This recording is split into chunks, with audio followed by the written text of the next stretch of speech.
Ladies and gentlemen, welcome to a Capital Club exclusive series, Confessions of a Central Banker. Today we find ourselves, like I said before, in beautiful Tirana, Albania. I have the privilege of sitting down with a man that has achieved great things and has put Albania in the path of financial success.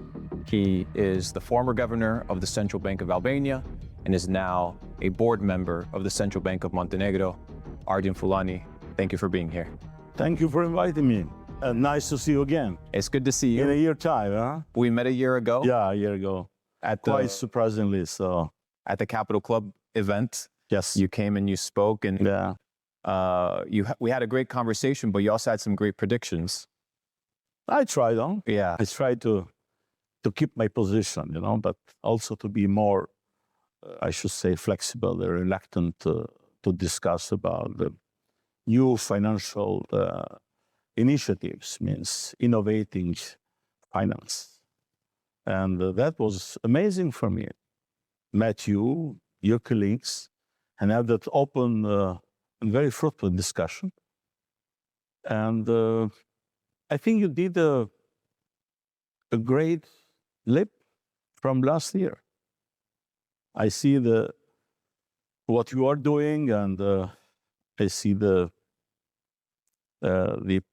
what we are going to discuss today, and there are a lot of question marks that have been last year, where there are not anymore. So that means a lot of questions were answered. Yeah. Now, so congratulations. I appreciate it. Thank you. Thank you for taking the time. I flew specifically to come see you because, you know, there's a lot of chatter on the internet about central bank digital currencies. There's a lot of chatter on YouTube and TikTok about the central banks and monetary policy, but it's very rare that people have the ability to sit down and listen to a person that actually has experience, that has gone through the trials and tribulations, that has gone through the ups and downs of what you like to call financial chaos, and come on the other side successfully. So turmoils, yes.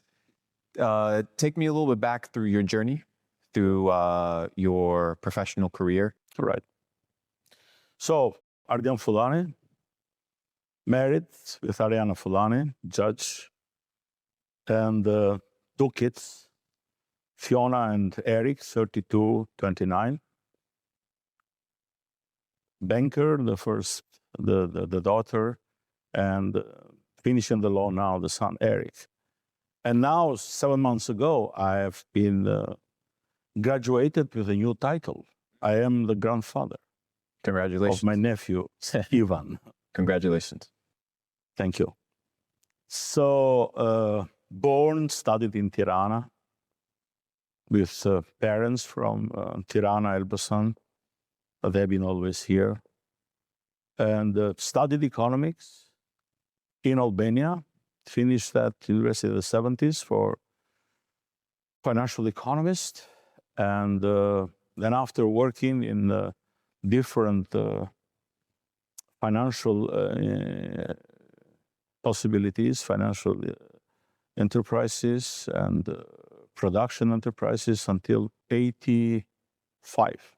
In the meantime, I used my time to study law. And so I'm graduated in law. And I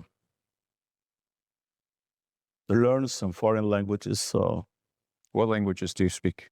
English, Italian, German, but I understand also 2, 3 others. In Albanian, I heard it's a difficult language to master. No, Albanian is not a difficult one. No, I think the grammar is Latin. And of course, it's you know, there is no links with other languages. So all the Indo-European language, they say. But it's melodic, it's nice, the Albanian one. It's an old language, it's a very old language. For hundreds of times has been only spoken and not written, so we use other vocabularies. So in the writing, Greek, Italian, of course, Turkey was here present for 500 years. So, but I should say that Albania, it's a beautiful country. I'm not nationalist, you know. I'm a European, should say, guy, and I am also a Europeanist. Means that I am eager to see Albania in Europe because Albania deserves it. Deserve what was, what is, and what will be. I'm very confident for Albania. Albanians are Europeans. Their place is there in Europe. And now I'll enter in my, you know, capacities as economist and banker and central banker. Albania does merit to enter in Europe because we have done a great job in the last 30 years, much more better even than the many countries which are in Europe. Means in the development of the economy, in the structural reforms on energy, prices, price of energy, price of bread, liberalizing the current account and the capital accounts, and in the meantime, restructuring the economy, privatizing the economy, privatizing banking, creating new institution, state-owned institution, but in the meantime, also creating and inviting mostly foreign investors to invest in Albania in different fields, in financial and banking for sure. And it was very successful. So from nothing, from only State Bank of Albania, where I used to work from the 85 to 2000, which was one of the three cases in the world when the monobanking was in place, means the central bank, so State Bank of Albania, or in the international world was known as the French name Banque de l'État d'Albanie, founded in 1925, with after so many attempts from different states and different sources of capital.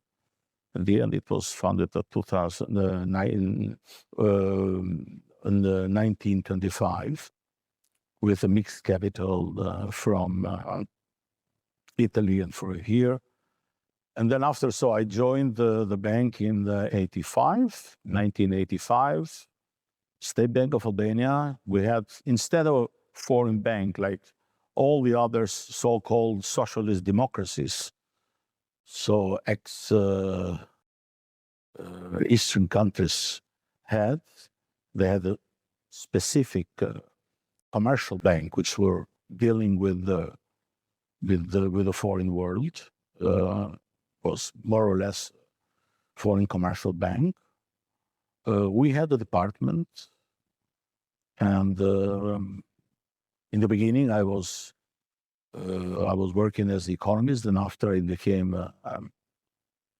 deputy director of that, then that general manager, and I went back again in the State Bank of Albania. And then in 1991, 92, when I was general manager, I was working means it was a mess. It was hectic, and for foreigners it was very nice. They were coming, Mr. Fulani, you are having a great time, so interesting time in Albania. But in fact, it was interesting, but it was tough. So it was shortage of energy, and a lot of enterprises were closed.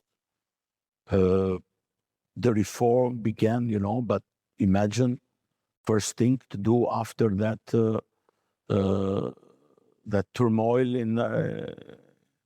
and difficulties on changing the regime in 1991, 92. A lot of political challenges in the country, and a lot of new things which are just blowing in your face, You couldn't breathe sometimes because you have 100 things to do. daily work. The daily work was very difficult because we have been sued from some foreign banks because our debt toward them in the commercial business, but also in the Forex. And we couldn't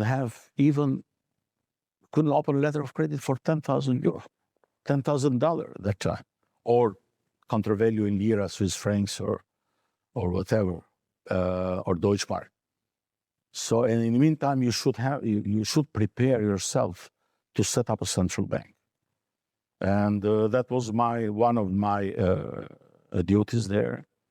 So, working on the law of the central bank, working on the program with the first program with the IMF, which was very important, the World Bank, working with different countries which have been very ready, and I thank them all, which balance of payment. So they brought fresh capital for us, and in the meantime, supported. Countries were bringing here foodstuff, assistance, whatever. And then after we had this problem of reconstructing the economy. It means working day and night to, first of all, to fulfill the needs, even with goods here in the beginning. There was a big shortage in Albania. And then after working very closely, as I said, with the international institutions, mostly IMF and the World Bank, and then after the EBRD and the others, to make, first of all, the legislation in place. So we send it back. I remember when we sent it back the commercial banks to the Minister of Finance, because they were in us, as I mentioned you, the monobanking. We had inside of us we had the agricultural bank, we had the commercial bank, we have the insurance there, so the Institute of Insurance or whatever. And during from 44 to 90, the central bank changed sometimes the position. Sometimes it was under the Minister of Finance, and sometimes it was alone with the general manager. So all these things should have been changed in a very short time, from 90, 92, 93, when we finally set up the central bank. But in the meantime, we were working to privatize these banks and bringing also other banks, which were first of all, the Italian Albanian Bank with EBRD, Albanian government, and Banca di Roma, yes. After they merged with Santo Spirito and Casa di Risparmio, they became bigger, and they became from Banco to Banca di Roma. So finally, we had the private bank in the country, which was very important. And after that, in the years, we privatized the banking sector, brought here very important names from the banking sector, European banking sector. And it was not only that important, but also big names, different countries, different markets, and that gave us the possibility to change very, very fast and to get the best in international banking, but not only to open the market, support our clients, bring new FDIs, and develop the economy. But the greatest thing was that it was paid off in the years, was the relationship with the IMF and the World Bank and other financial institutions I mentioned you, then after EBRD and the others. We have more than 5 programs with them. I've been part of the programs, but mostly of the time. So we were doing a lot of things. We were educating ourselves. Of course, I was from 85 to 90. We have been very limited people from the bank, which we went, from 87, 86, 87, we began to go to get experience in the Western commercial banks. So I went to Germany many times. I was there for a long time. And then to Switzerland. Then when we opened in 1991, we went to America. And we got a lot of things to learn. And then with the IMF and the World Bank, it was really, how should I say, embracing in yourself whatever it takes as knowledge, I say, you know. But in the meantime, the beauty was that this knowledge immediately you put to the economy, you put on the field. So you see the result, and that was exciting because you see the development. In the beginning, we thought 5 years, maximum 10 years. We're in Europe, you do everything and whatever.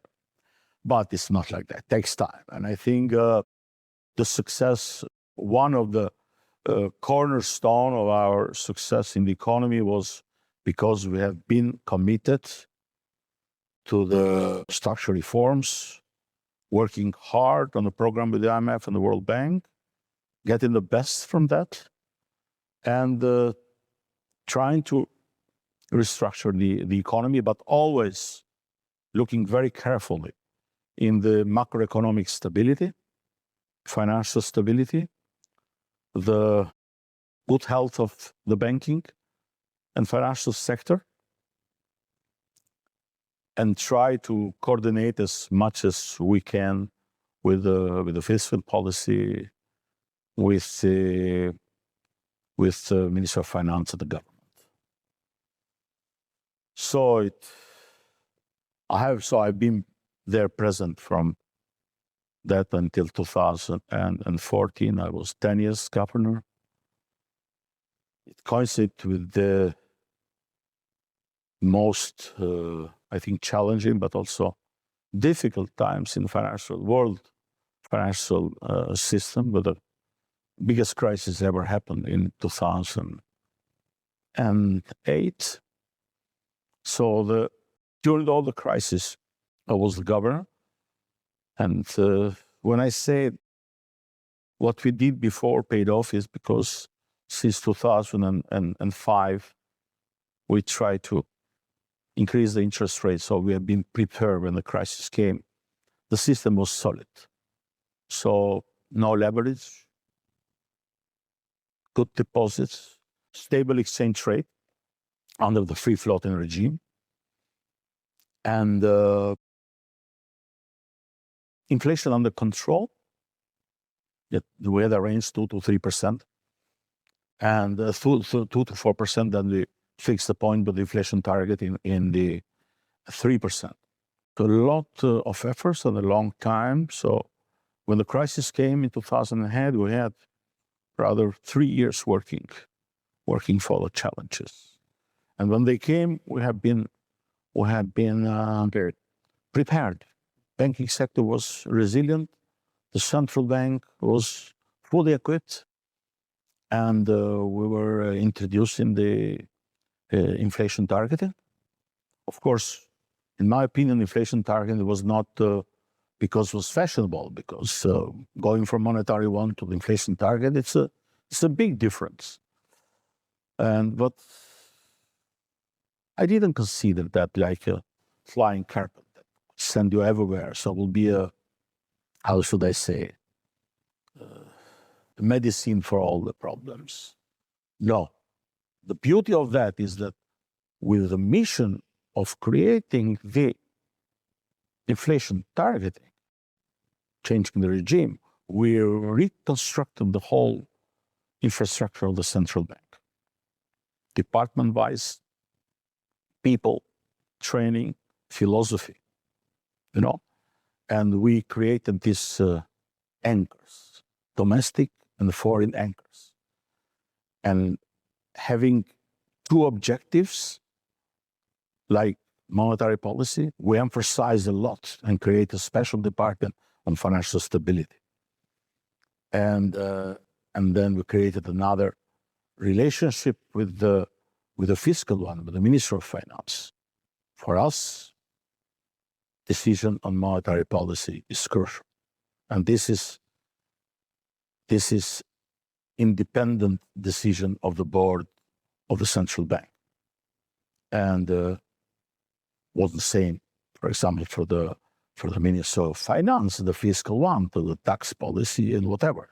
But we try to harmonize as much as possible our two policies. So like dancing together, you know, we make more transparent the central bank, accountable, and more open to the public. So our anchors, domestic anchors, which is the general public, there are different institutions, domestic institutions, ministries, and whatever, universities, students, you know, it worked very much to see the result of anchoring our expectation with that. And we use the foreign anchors like the IMF, World Bank, different financial institutions, to have these foreign anchors. The EU, we opened open discussion with the EU at that time, and with institutions, financial institutions in the EU, and that was great, you know, to know each other and to be step by step in their philosophy of banking and finance, and introducing that in the country, and also inviting them with full transparency to work together, so to see the reality in Albania. Then we strengthen the cooperation with the banking sector, with the central banks. So mostly of the IT preparation, which took inflation target, which took more than 3 years, more than 50 people working on that. A lot of advice from the resident IMF advisor and World Bank advisor and the EU advisors, you know, gave us the possibility to speak English. So the Central Bank of Albania were speaking English. Only the meetings of the board of the Central Bank were done in Albania. You know, everything else, formal, informal meetings, preparation for the board meetings, you know, different sections of committees that we had prepared in order to go to the board with the best proposal. And that we got a lot of experience from the Fed. Fed has been very, very productive with that. The Federal Reserve and also the Fed of New York, which gave us a lot of support. And then after with the Bundesbank, Banque de France, Banca d'Italia, Swedish Central Bank, the Danish one. So, but also Spanish and Portugal, and the Belgium Central Bank, Central Bank of Israel gave a lot of assistance in the inflation targeting, but also Bank of Turkey, Czech and Polish central banks, and Bulgarian, Romanian one. So we took the best of them, of these banks. Sorry not to forget any of them, but we did a great job of bringing all the experience of them and putting in place changing the monetary system, which was a big challenge because people rather believed in the beginning that small open economy with the free floating could introduce the inflation targeting. But in fact, as I mentioned to you, the anchors, you know, the anchors that we put, foreign and domestic one, they work very well. And then we are also serving these anchors. We're not a job done, you know. We're in all the means, as I mentioned, a part of the monetary inflation and so monetary policy and financial stability, we put as a priority financial literacy. So financial education was very important for us, and we did a lot. There we began the first step of money inclusion, and trying to be as much as transparent, but also communicating openly with the markets in different ways, using the media, using our publication, but also using the vocal intervention of the governor or other members of the board and whatever was it necessary to talk. So I remember once it was very nice in some of the programs we were doing for different kinds of children, for example, of different institutions, means schools, but also orphans. We were doing a lot of with them to educate them financially. And once I told him that one of the guys, it came in a little guy and said, how are you? What are you doing? So trying to talk a bit on the financial issue, and said, we will do it because in the basis on friendship. I told to him. And I asked him, do you know what is friendship? He told me and you. And since then, I understood that so important it's for a central banker to talk with the people without looking at the age. So every age needs to be educated. Sure. And education makes easier the work of the central bank, which is a very difficult job. Many people think, as you said, that central bank does say one thing, putting money into the market and then withdrawing the market. That's all, and you can keep the inflation under control, financial stability, and keep economy working, keep commercial banks working, but it's not like that. So it's art, You have to analyze the market. So we don't have a laboratory. We cannot make in the central bank, a part of the experiments. Yes, a part of what we do in the projections or models are there always to be seen and to be corrected and whatever. So the economy, it's when we get the information on it, and how much you try to be in there and to make this cooperation between you and the economy, and the information you get, it's a real one. It helps you a lot to keep the inflation under control and safe and sound the banking sector.